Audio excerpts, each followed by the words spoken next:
Diane and Keith exchanged fearful glances as the forest seemed to close in around them, the shadows deepening like grasping claws. An intense wind, smelling of damp earth and pine, whipped through the trees, carrying strange noises that sounded like a chorus of whispers and moans. A low, guttural growl resonated from the depths of the woods, vibrating through the ground and into their bones. Diane, terrified, asked in a trembling voice what the sound was, her eyes wide with panic. Keith, his face pale and strained, replied defensively that they needed to get out of there, his voice barely above a whisper. Huddled together with their backs to the truck, they watched the woods, their hearts pounding in unison as the eerie sounds crescendoed, reaching a fever pitch of unnatural intensity, and then suddenly, as if a conductor had dropped his baton, fell silent.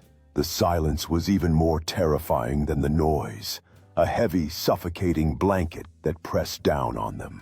In the aftermath of the silence, the air grew heavy, charged with an unseen energy. Diane and Keith could feel the weight of countless eyes upon them, though they saw nothing but the impenetrable darkness between the trees. They stood frozen, paralyzed by fear, unsure of what to do next. The truck loomed behind them, a cold metallic shell offering no comfort or protection. Every rustle of leaves, every snap of a twig sent shivers down their spines. The feeling of being watched intensified, as if the forest itself were alive and aware of their presence. They knew, with a certainty that defied logic, that they were not alone on that lonely logging road. Diane and Keith never forgot that night. They eventually managed to hike out, leaving the truck behind, and returned the next day with help.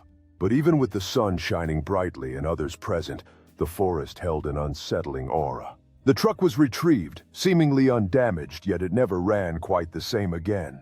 They escaped, but they could never fully explain what happened on that lonely logging road, with some saying the wilderness holds secrets best left undisturbed, and others whispering of ancient spirits and forgotten guardians of the woods. Diane and Keith knew, deep in their hearts, that they had stumbled upon something inexplicable, something that forever changed their perception of the world and the mysteries that lie hidden just beyond the edge of our understanding. If you enjoyed this story and would like more like it, drop a sub and like. Cheers.